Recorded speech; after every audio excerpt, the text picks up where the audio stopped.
हाँ जी, theory of relativity समझनी है तो हो जाओ तैयार, क्योंकि आने वाली है एक्सप्लेनेशन धमाकेदार। तो आइए समय में चलते हैं पीछे और कहानी की शुरुआत हुई थी गैलीलियो से, जिन्होंने प्रकाश की गति को नापने के लिए दुनिया का पहला प्रयोग किया था। भाई साहब, उस जमाने में इस स्तर का वैज्ञानिक दिमाग, दैट वाज एब्सोल्यूट ब्रिलियंस। हालांकि उन्हें कोई कामयाबी तो नहीं मिली, क्योंकि इससे पहले कि उन्हें कोई कामयाबी मिलती, यातनाओं के चलते उनका देहांत हो गया। लेकिन अपनी मृत्यु से पहले उन्होंने बाकी वैज्ञानिकों के लिए नए नए रास्ते खोल दिए। उनके बाद आए ओले रोमर, जिन्होंने गैलीलियो द्वारा बनाए गए टेलीस्कोप और जुपिटर के मून की मदद से लाइट की स्पीड को कैलकुलेट कर दिखाया। हालांकि ये रफ्तार असल रफ्तार के बहुत नजदीक थी, लेकिन इसमें फिर भी कुछ अंतर था। उसके बाद आए अरमांड फिजियो, जिन्होंने एक व्हील और 2 मिरर्स की मदद से स्पीड ऑफ लाइट को निकाल दिया, लगभग एग्जैक्ट वैल्यू के आसपास। फिर आए जेम्स क्लार्क मैक्सवेल, जिन्होंने 1865 में बताया कि लाइट एक इलेक्ट्रोमैग्नेटिक रेडिएशन है और उसकी स्पीड लगभग 3 लाख किलोमीटर पर सेकंड है। इतना सब कुछ होने के बाद भी 2 वैज्ञानिकों की जोड़ी एल्बर्ट माइकलसन और मोर्ले ने उस रहस्यमयी मीडियम यानी ईथर के बारे में पता करने का प्रयास किया, जिसके बिना लाइट वेव ट्रेवल नहीं कर सकती थी। आओ बताता हूँ चक्कर क्या था। देखो, जैसे साउंड को ट्रेवल करने के लिए एयर और वाटर वेव को ट्रेवल करने के लिए वाटर सरफेस की जरूरत पड़ती है, उसी तरह से वैज्ञानिकों की दुनिया में यह माना जाता था क्योंकि लाइट एक वेव है तो उसको ट्रेवल करने के लिए भी कोई ना कोई मीडियम की आवश्यकता जरूर पड़ती होगी, जिसका नाम था लुमिनोफेरस ईथर, और शॉर्ट में हम बोलेंगे ईथर। तो इसी ईथर का पता करने के लिए माइकलसन मोर्ले एक्सपेरिमेंट किया गया, पर वो हो गया फेल, और वो क्या जबरदस्त फेलियर था। उसने ईथर का तो पता नहीं किया, लेकिन उसने ये बता दिया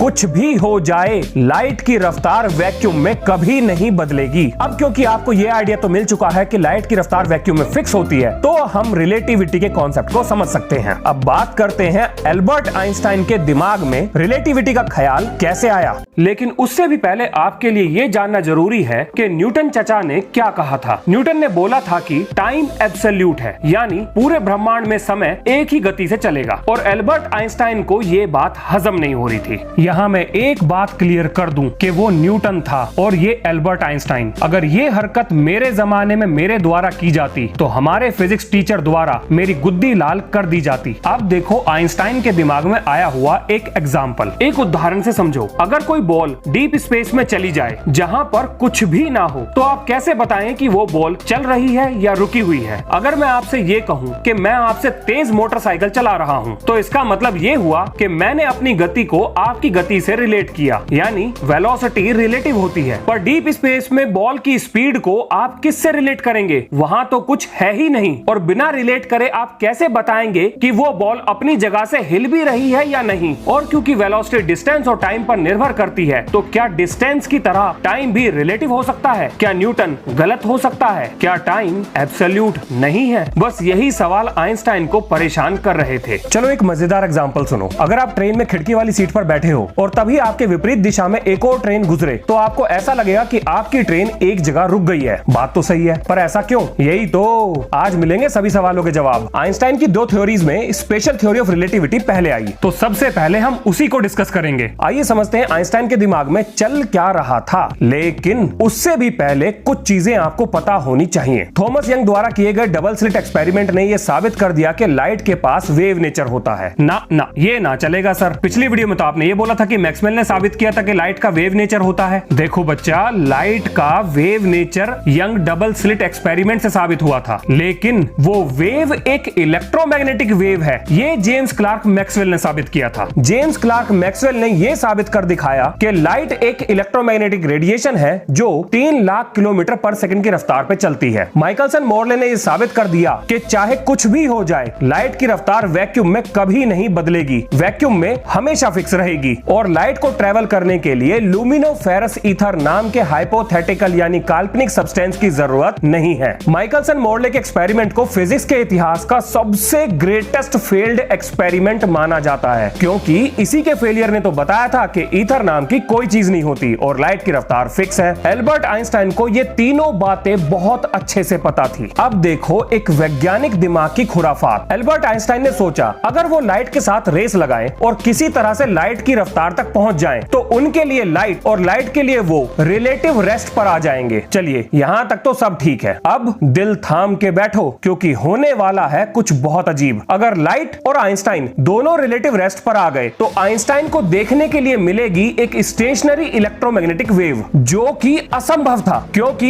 ये स्थिति फिजिक्स के मैक्सवेल द्वारा दिए गए इलेक्ट्रोमैग्नेटिज्म के नियम को पूरी तरह से गलत साबित कर रही थी। क्योंकि मैक्सवेल ने यह साबित कर दिया था कि अगर इलेक्ट्रोमैग्नेटिक वेव बनी तो उसकी रफ्तार लाइट की रफ्तार के बराबर होगी, चाहे जो भी हो जाए। वेव स्टेशनरी नहीं हो सकती और इस बात का कोई एक्सेप्शन भी नहीं हो सकता। तो इस सारी माथापच्ची का निचोड़ क्या निकला? आइंस्टाइन ने देखा कि फिजिक्स के नियम लाइट के लिए अलग तरह से काम कर रहे थे और बाकी पूरी दुनिया के लिए अलग तरीके से। पर ऐसा कैसे हो सकता है? तब आइंस्टाइन ने यह मान लिया कि लाइट की रफ्तार को अचीव नहीं किया जा सकता। सिर्फ इसी तरीके से फिजिक्स के नियम को बचाया जा सकता है। लेवल देख रहे हो बंदे का? मतलब पूरी फिजिक्स को खतरे में डाल दिया था सिर्फ एक ख्याली एक्सपेरिमेंट से। अगर ये ख्याली एक्सपेरिमेंट मेरे दिमाग में आया होता और इसको मैंने अपने फिजिक्स टीचर के साथ डिस्कस किया होता तो प्रिंसिपल के सामने जो वो डायलॉग बोलते वो होता ये, कैसी अपमानजनक बातें कर रहा होता है,